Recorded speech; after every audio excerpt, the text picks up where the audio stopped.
الله أكبر الله أكبر أشهد أن لا إله إلا الله أشهد أن لا إله إلا الله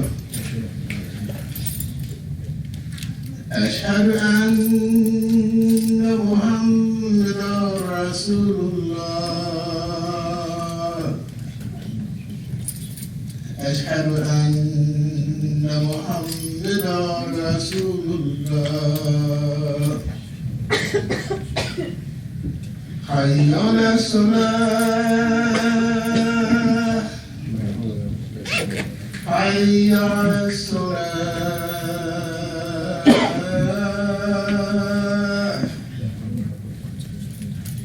حي على الفلاح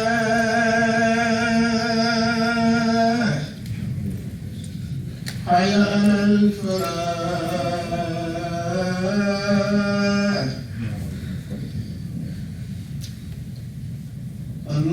الله أكبر الله أكبر لا إله إلا الله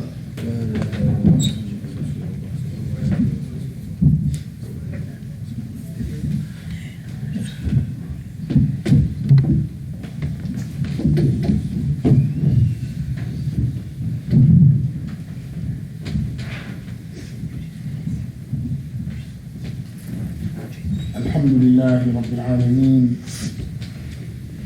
الحمد لله نحمده ونستعينه ونستغفره ونتوب إليه ونعوذ به من شرور أنفسنا وسيئات أعمالنا من يهده الله فلا مضل له ومن يضلله فلا هادي له ونشهد أن لا إله إلا الله وحده لا شريك له ونشهد أن سيدنا محمد صلى الله عليه وسلم عبده ورسوله اللهم صل على سيدنا محمد وعلى آل سيدنا محمد كما صليت على إبراهيم وعلى آل إبراهيم إنك حميد مجيد وبعد عباد الله يقول الله سبحانه وذكر فإن الذكرى تنفع المؤمنين وقال تعالى بسم الله الرحمن الرحيم وتعاونوا على البر والتقوى ولا تعاونوا على الإثم والعدوان واتقوا الله إن الله شديد العقاب. All praise belongs to Allah, Lord and Creator of the worlds. We praise Allah and we thank Him for all of His blessings.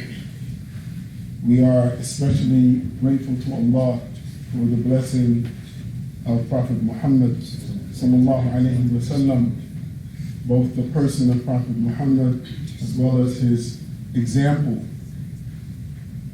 Prophet Muhammad was the prophet of mercy, rahmah, compassion, afu, and service, khidmah. It is truly a blessing for us, brothers and sisters, to be considered of the followers of the Prophet sallallahu alayhi wa sallam. As the Prophet ﷺ said in many hadith traditions, that he will be given a platform on the day of judgment to boast of his followers. And the Prophet ﷺ will have a unique platform because he is the only one out of all of the messengers sent by Allah to have followers who will not have seen him. So the other prophets and the other messengers, their obligation was to convey the message for that time, for their time. Prophet Muhammad ﷺ had a universal message which was intended for all time until the end of time, from when he was sent until the end of time. So this is the significance of the Prophet saying to us, sallallahu alayhi wasallam, or saying to his companions, I should say, that he will have followers who never saw him. And if you take a moment, good brother, good sister, and you think about that hadith, you will quickly realize that the Prophet ﷺ was referring to people like you and me. Like you. The Prophet was referring to you when he told his companions that there will be people who have more iman than you. They will have more love for me than some of you. He's referring to you. And this is the connection that you must make. When the Imam, I heard Imam Qais mention it a few weeks ago, and Imam Anas mentioned it before that, and we say that regularly, that your Islam is a personal endeavor. Your Islam, meaning your consciousness of Allah, is a personal endeavor. Because Allah has given you guidance. And by way of that guidance, you are able to make a relationship with your Lord, which is what the essence of Islam is. By way of the guidance, you are able to make a relationship with Allah. What is that relationship, brothers and sisters? That you make dua and the prayer is answered. Oh Allah, give me, and Allah answers your prayer. Oh Allah, some people have experienced this, so y'all need to listen. Some people, I know a person who told me, Imam, I made dua for my grandmother to take Shahada for 15 years. And one day, when my grandmother was in hospice, meaning she was about to die, they just didn't know when, she asked to see me. She said, son, come see me, I want to talk to you about something. I go to see my grandmother, right? And my grandmother says, I got to tell you something. I said, what is it? She said, you know that thing you've been telling me about? I want to do that. You know what the thing was she was referring to? Taking her Shahada.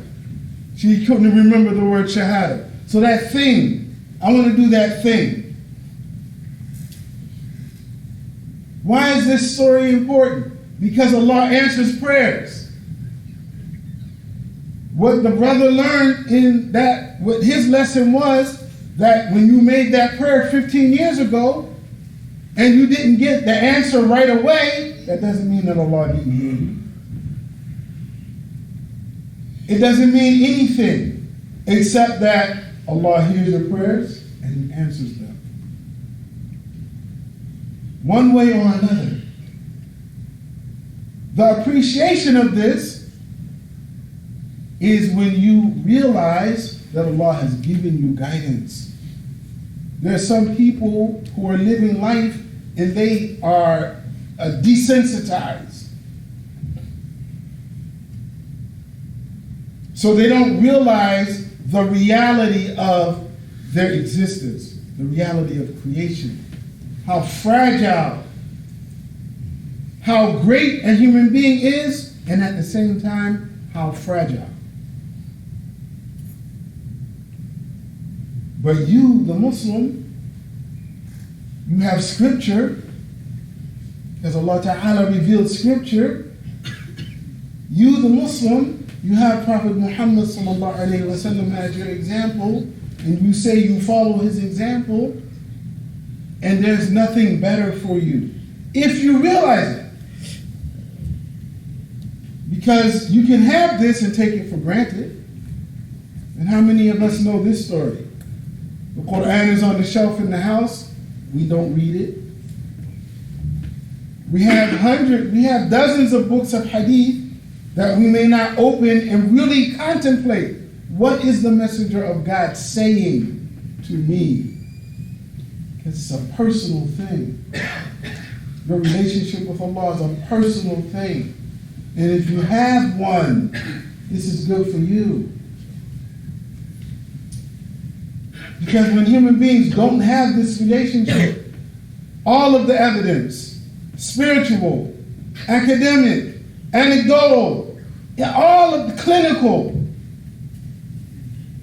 proves that your existence is not what it should be because you're searching.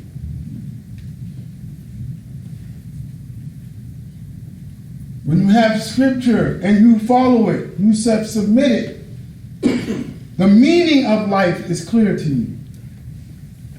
As opposed to the person who constructs the meaning for themselves. This is what it means to me.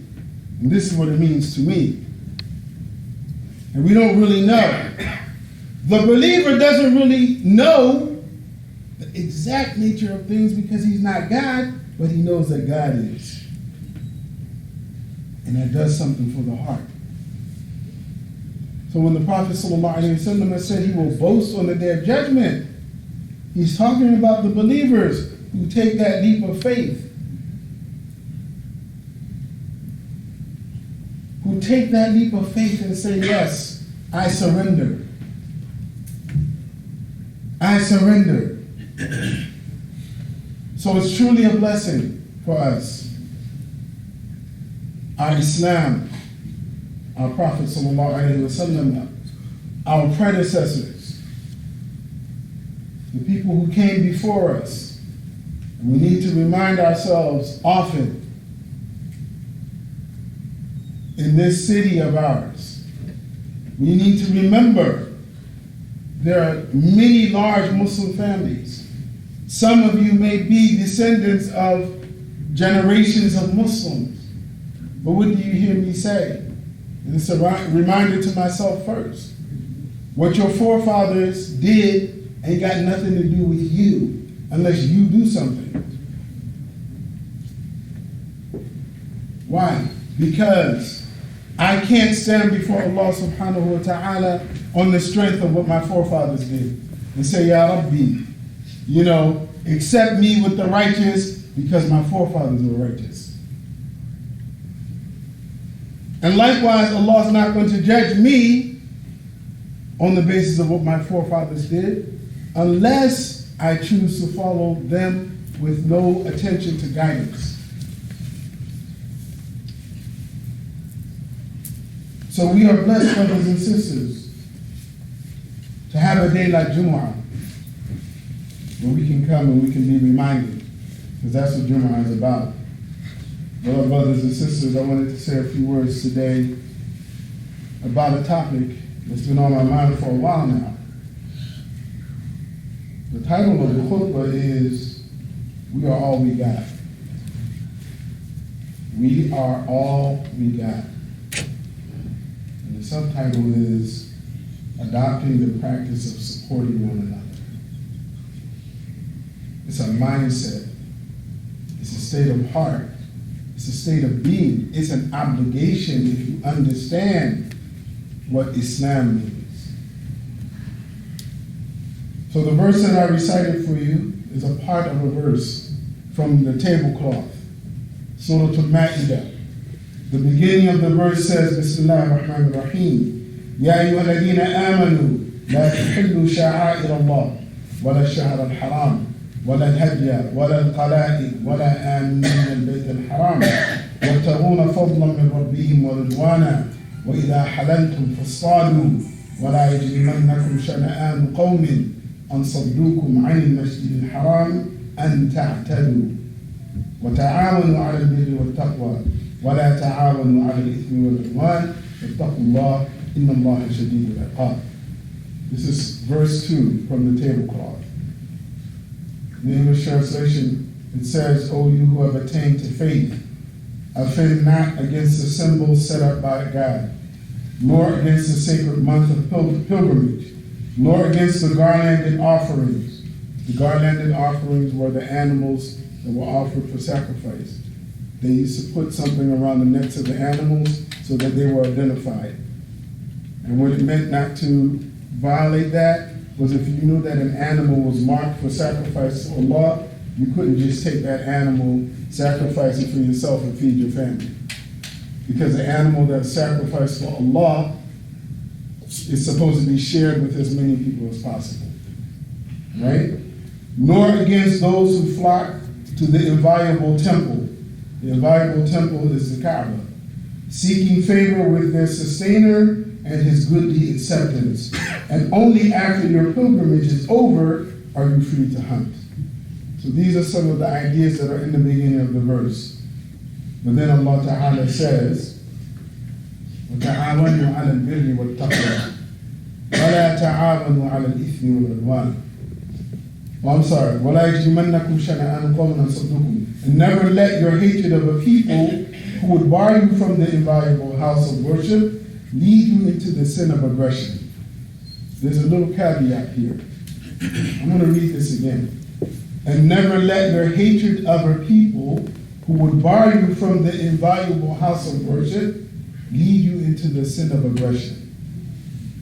If you have read anything about this from the Sirah, you will know that the Prophet ﷺ and the companions had to deal with the phenomena of the disbelievers in the beginning of Islam when the message was first revealed.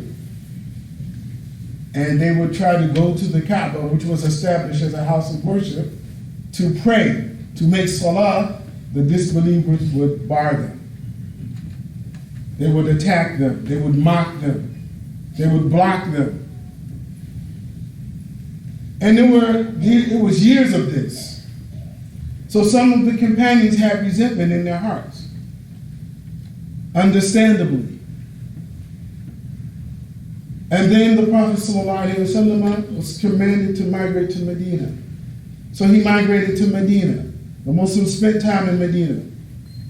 Then Allah subhanahu wa ta'ala saw to it that Mecca was freed from the control of the disbelievers and turned over to the control of the Muslims, starting with the Prophet ﷺ. So he entered Mecca, or re-entered it, victorious, after he was kicked out of Mecca, essentially. So when he came back to Mecca, what do you think the natural human impulse was? Some of his companions, what do you think they would want to do? Now that they could go pray at the Kaaba, what do you think they would want to do? Somebody, anybody. Get it back. Yeah, we here now. It's our house. All of y'all disbelievers, yeah, come on. Come on. But Allah said, and never let the hatred of the people who would bar you. Allah said, no, you don't get to do that. Why? Because the spiritual, the prophetic way is not tit for tat. It's like the Arabs have a saying, al-ayn lil-ayn, an eye for an eye. Most old scriptural history has it, an eye for an eye, meaning you poke me in the eye, I get to poke you in the eye. This was the basic idea of fairness and justice, right? But Allah said no tit for tat. Because the victory was spiritual. You can come back to Mecca. Because it's Allah's house. And what Allah wants to happen is going to happen anyway. So this was the lesson for the believers. Why? Because if you engage in tit for tat, if you engage in revenge seeking, right? This is a form of aggression. So this is a sin for a sin. It was a sin for them to block you, and it will be a sin for you to seek revenge because they blocked you.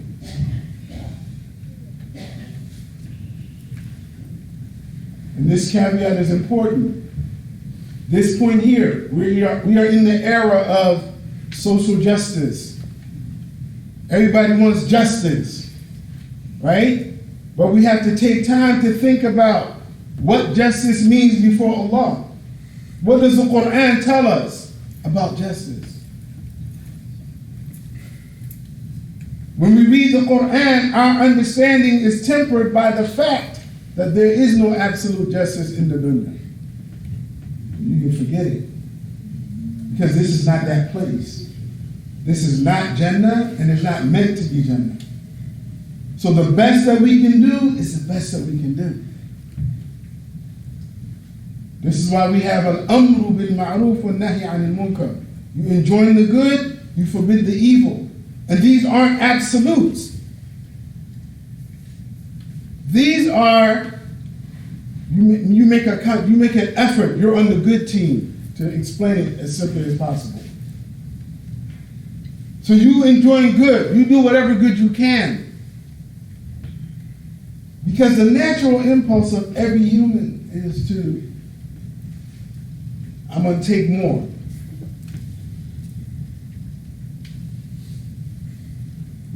When I get the power, I'm going to be just. That's what everybody says. Even in Muslim history, all of the Khalifas said, I'm going to be just. But when you read Muslim history, how many just Khalifas were there? There were a lot of Khalifas. Everywhere, every part of the Muslim world. Khalifa here, Khalifa there. You can make a list of the ones who the people thought were just. Out of the four rightly guided Khalifas, this is what we call them, Abu Bakr, Umar, Uthman, Ali. These were the closest companions of the Prophet sallallahu alaihi wasallam. They were mubashsharuna bil Jannah. This means that the Prophet sallallahu alaihi wasallam gave them a guarantee. They essentially had a card to go to Jannah. So they're just. Even though 3 of them, the people killed them. They were just, but the people killed them.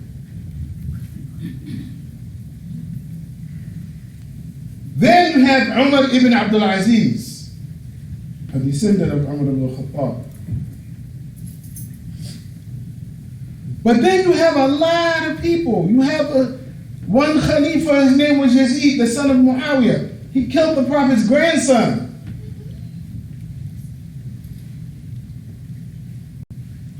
So just so you understand, right, it's easy for everybody to say, when I do, I'm going to be just. But you have to realize that when you have it, it's your responsibility. Now there's a way to do it as justly as possible. Because when we say that Sayyidina Umar radiallahu anhu was just, we know that he was one of the harder companions. But we also know that when he became Khalifa, it was a standard practice for him to walk the streets of Medina at night. After he finished his official duties, he would spend a part of his night in prayer and then another part of his night walking the streets and the alleys of Medina. What was he doing? Looking for people who were hungry. Why was he doing that? Because he believed that Allah put him in governorship over those people, and Allah will ask him, why was this person who was under your guardianship, under your care, hungry, and you didn't know about it, and you didn't do anything about it? And these are the stories that are passed down about Sayyidina Umar. The same way the story of the other Khalifas who violated and did wrong are passed down as well. So we have to take time to unpack some of what it means when we say these words, justice and words like this, right? But back to the point of the verse. So Allah says, but rather help one another in furthering virtue and guide consciousness. وَتَعَاوَنُوا عَلَى الْبِرِّ وَالتَّقْوَى. So this is amr, this is a command that we are to support one another in doing good. So if I see somebody doing good, I have an obligation to support them. I either can say, MashaAllah, you're doing good, I keep doing that. Or I can say, MashaAllah, you're doing good, sister, what can I do to help you? Can I give you something? Can I lift that with you? Can I work with you? This is ta'amul, cooperation, ala al-birri wa taqwa. Because our end goal is pleasing Allah subhanahu wa ta'ala. And this is a command. This is a communal command. So we have the individual responsibility, and then we have the communal responsibility. The individual responsibility is like making salah 5 times a day. The communal responsibility is putting things in place so that our community is balanced and healthy and safe. And all of these things, those fall under that category. So we are supposed to be about the good, for the good, doing good. And the opposite is true. وَلَا تَعَاوَنُوا عَلَى الْإِثْمِ وَالْعُدْوَانِ. And then do not help one another in furthering evil and enmity. And in this spirit, the spirit of this verse, I was in the room when Imam Anas talked about, the situation with many of our young brothers and sisters who are on the streets of this city. Some of them from Muslim families, doing dirt. That the least that we can say is a word to the right. That's wrong. It's wrong for them to do that. Because if we can't say it's wrong, then there's something wrong with us. This is not shaming people. This is not blaming them for their circumstances. This is speaking truth. Bro, you're not supposed to do that. You're not supposed to kill another human being just randomly, for no reason, for a wrong reason, for a haram reason. You're not supposed to do that. It's not okay to do that. I don't care what society did to you. I don't care what the white man did to you. I don't care what anybody did to you. You can't do that. But you don't understand, Imam. This, no, I do understand. I understand that if all of us adopt this position where we can't say anything, this is the price that the community pays. The community then pays a price. So if we're afraid to say something because it's not the popular thing to say, then the community pays. And our community is paying. As brown folk, we're paying a price. We won't be real with it. We're paying a price. Right? So Allah says, do not help one another in furthering evil and enmity. And all this means is, somebody's ignorant, you teach them, or you try. But you don't stand by and watch ignorance and say, hey, that dude is ignorant. والنهي عن المنكر إن القرآن ولتكن منكم أمة يدعون إلى الخير ويأمرون بالمعروف وينهون عن المنكر. Believe you me, there was a time in Muslim history after the Prophet ﷺ died where the Muslims were tested. You don't know the history. I'm telling you. When I mentioned the unjust caliphs, some of the companions of the Prophet ﷺ used to come to Jum'ah, and the governor of Medina would give a khutbah from Dhuhr until Asr, until almost Maghrib. And part of the khutbah was cursing the Prophet's family. And then they would look for a reaction. Like what? Like somebody saying, well, this guy's going on and it's way past, it's almost Maghrib time. I'm going to stand up and make asr. Can you believe that standing up and making asr was considered an act of defiance against the authority? Do you know that when we talk about the scholars getting arrested and in prison like Imam Malik, Part of it was for principled rebellion. I'm not going for that.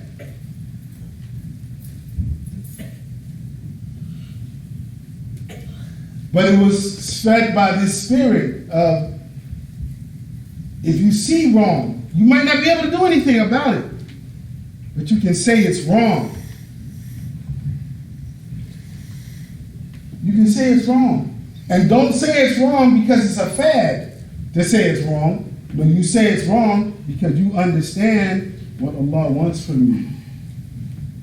Allah doesn't want human beings to transgress against one another. But in human history, human beings transgress. From the beginning of time. After all, Cain killed Abel. Y'all know the story of Cain and Abel?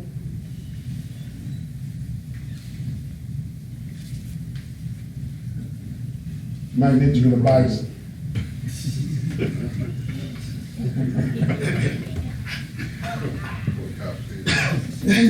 Cain killed Abel.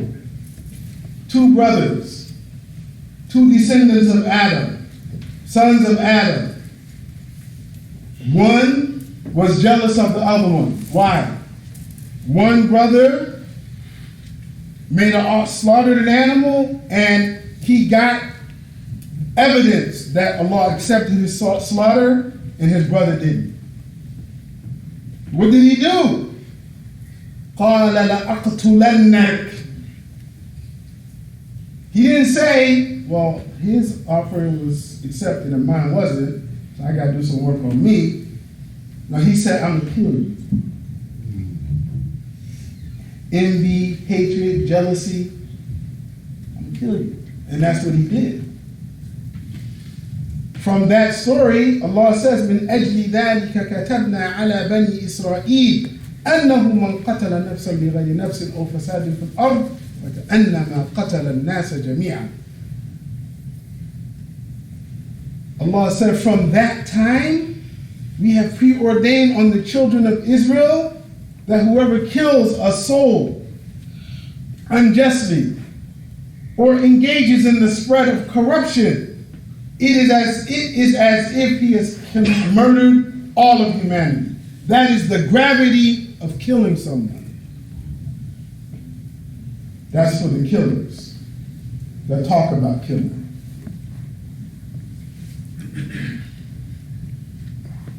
That's the gravity of the sin.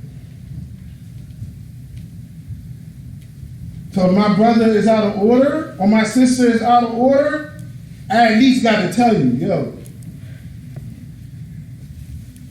that's what's waiting for you. Right?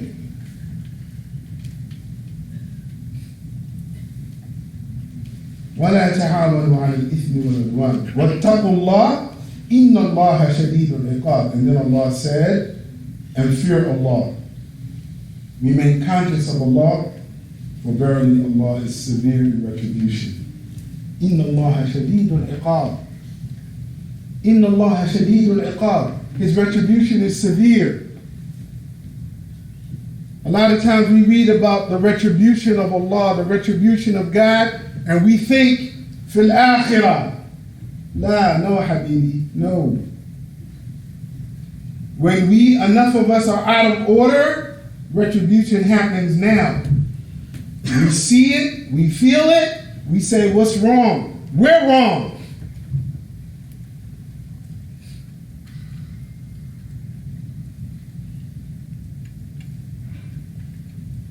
The Prophet ﷺ said, and really the idea that I'm trying to capture here is the understanding that, the doers of good must support each other. Because the doers of evil do support each other. But that starts with making a choice. So I'm going to read a hadith that should encourage us. The Prophet ﷺ said, narrated by Abu Hurairah, من نفس عن مؤمن كربة من كرب الدنيا نفس الله عنه كربة من كرب يوم القيامة ومن يسر على معسر يسر الله عليه في الدنيا والآخرة ومن ستر مسلما ستره الله في الدنيا والآخرة والله في عون العبد ما كان العبد في عون أخيه. The person who removes from a believer one of the difficulties of this world, Allah will remove one of his troubles on the day of resurrection. And he who finds relief for a hard-pressed person, Allah will make things easy for him on the day of resurrection. And he who covers up the faults and sins of a Muslim, Allah will cover up his faults and sins in this world and in the hereafter. Allah supports his slave as long as the slave is supportive of his brother. Allah will support you as long as you support your brother.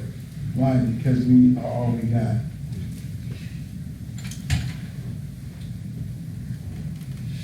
So when you know that someone has a need and you try to fulfill it, Allah Ta'ala will take care of your needs. And more importantly, He will take care of your needs on the Day of Judgment. Now the Prophet referenced the Day of Judgment 2 times in that hadith. That means you have to know something about the burden of Yawm al-Qiyamah.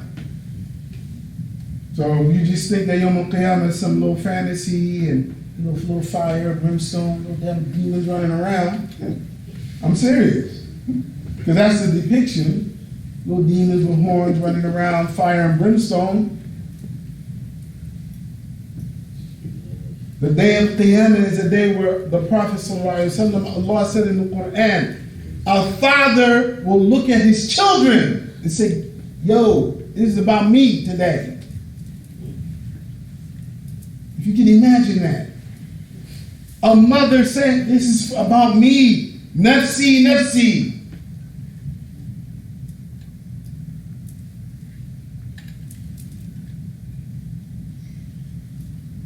So to have relief on that day is a tremendous thing. And how can I secure some relief for my soul? By being of aid to my brother and sister. But in order to be of aid to my brother or my sister, I have to have an idea about the concept of brotherhood. And wallahi, this is a series of khutbahs that I can give. How we build social cohesion and strength. And it starts with the idea that we are brothers and sisters in faith. That when I say, Assalamu alaikum, brother, that's more than just some words. The moment I say brother, you have rights over me and I have rights over you. And I can't be in violation of those rights because they're sacred, meaning Allah gave them to you. So I gotta treat you or try a certain way. And everybody in creation has rights over each other. When we violate the rights, knowingly, that's a serious offense.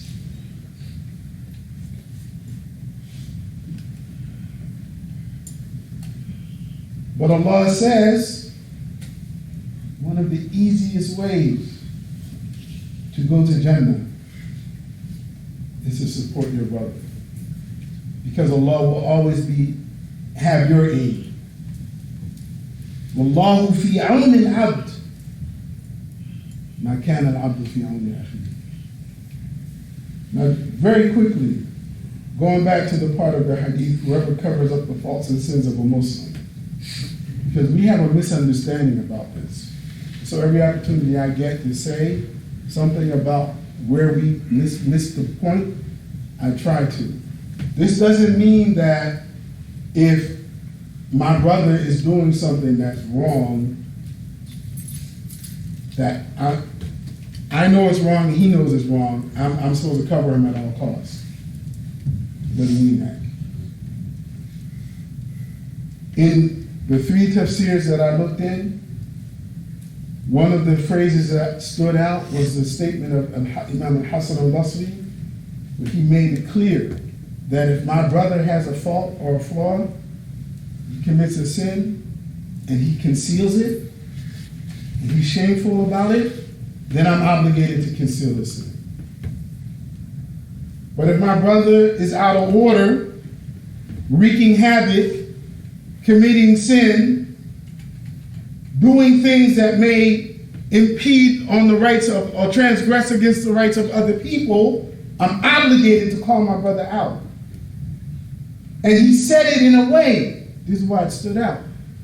He said, because if I expose the sins of the brother who's hiding his sin, that's ghiba. That's backbiting. But the other dude, he said, la ghibata la. He has no ghiba, because he's doing it all out in the open. So why are you worried about ghiba? Ghiba is when you mention something about your brother or sister behind their back that they would dislike. Obviously, he likes what he's doing, because he don't care who sees it. We must understand the difference. Because a lot of times, this is how behaviors, people get away with things. You know, because we won't tell the truth that we know. We don't know everybody's heart, anybody's heart. We don't, but we know the truth about some things. And when we know the truth, we must speak it.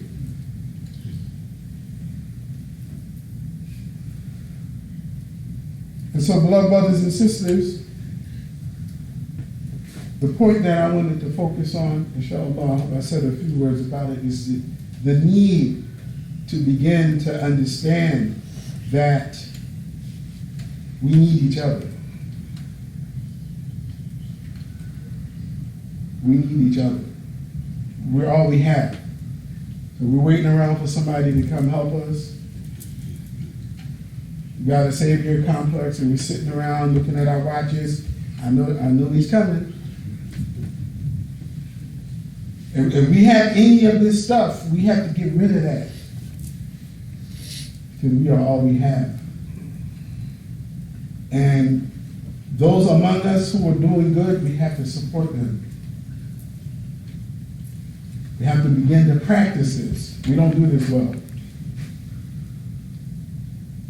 And we ask Allah subhanahu wa ta'ala to forgive us and to help us to redirect our intentions and our actions, because Allah knows we need help.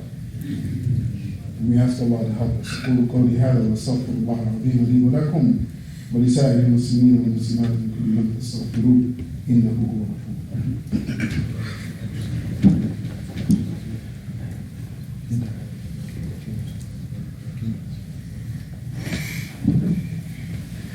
الحمد لله والصلاة والسلام على رسول الله سيدنا محمد بن عبد الله وعلى آله وصحبه ومن والاه وبعد. And so, a couple of spiritual reflections, inshallah, that we can take away with us today. Trying to emphasize the idea of, so we have personal morality and we have collective morality. We have personal morality. And the personal morality is how I try to govern myself. The collective morality is how we engage with each other. What are the values? What are the principles? How am I supposed to engage with you? Right? This stuff cannot be overemphasized. Because when it's absent, it shows. So I'm going to tell you what the collective morality, how it's expressed in the Quran. What words does Allah use? Allah subhanahu wa ta'ala uses words like equality, like equity, like justice, fairness, brotherhood. And that encompasses the women, the ladies, brotherhood and sisterhood, mercy, compassion, solidarity, وَتَعَاوَنُوا, solidarity, and then freedom of choice. All of these things, Allah mentions freedom of choice. لَا إِكْرَاهَ فِي الدِّينِ. That people have the freedom to choose their religion. Right? These are some of the terms that are used to refer to collective morality. And we are responsible as individuals and as a community to make an effort to live that way. So the basic point that I wanted to drive home today is one of the ways that we can do that in our homes is that we encourage the good. And when we see someone doing good, that we say, that's good. Do more of that. So that we build up the courage, the desire to be a good person. And likewise, when something is wrong, that we speak on the wrong. And refine how we speak on it. Refine how we speak on it. So this idea of not shaming people is not new. You know, when you read the Sirah, some people had so much taqwa, if you can imagine this, that when they committed a major sin, they went to the Prophet ﷺ. They did like a confessional. They did it in front of everybody. Not like the church when you go and just you in the past. No, they went in front of everybody. After Jum'ah. Ya Rasulullah, I did it. One woman said, Aqim alayya al-had. I did it. The Prophet tried to ignore it, turn his back. No, lady, no, please don't do that. Why was he doing that? Because when a person did that in front of him, he had to do what was right. He tried to ignore her. Then some of the companions started saying, yeah, fulana. You did that? What? Oh my goodness, what? And the Prophet said, La tu'inu ash-shaytan. Don't aid the devil. Because for the devil it's a joke. For the believer, this was a serious thing. I violated something that Allah said not to do. Right? And so we have to, these principles, we have to familiarize ourselves with them, and then we have to make an effort. Now, I mentioned in the first part of the khutbah that we don't do this well. Part of why we don't do it well is, we don't support each other. And part of that problem for us goes back to the story of Cain and Abel. It's like my brothers. When I have a brother who is doing well, I try to force, look, man, I love you, man. You're doing good. Keep doing that. Why? Because I want my brother to shine. You have to want good for your brother.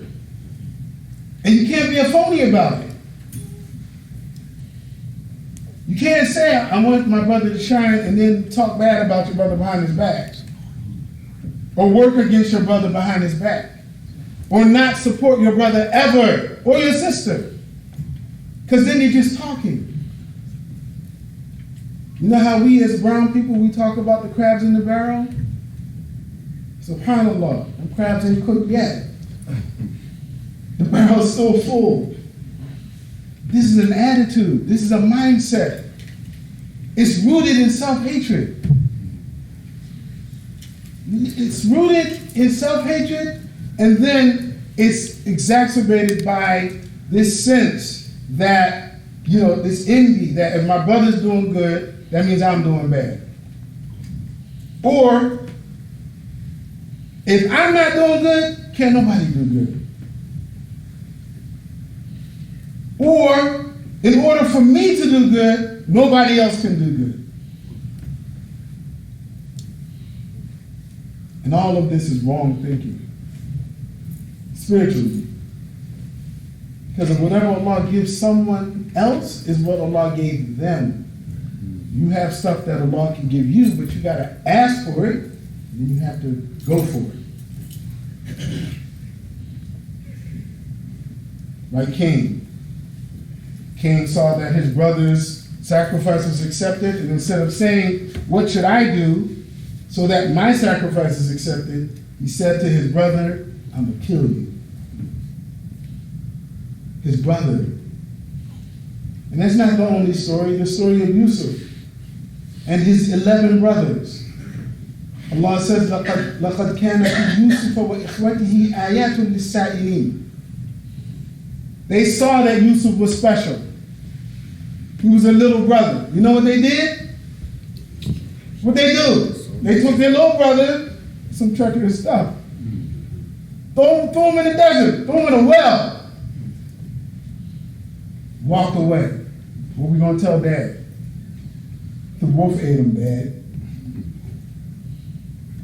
How you gonna tell? You took your little brother, all of y'all, and y'all come back, and the wolf took Yusuf.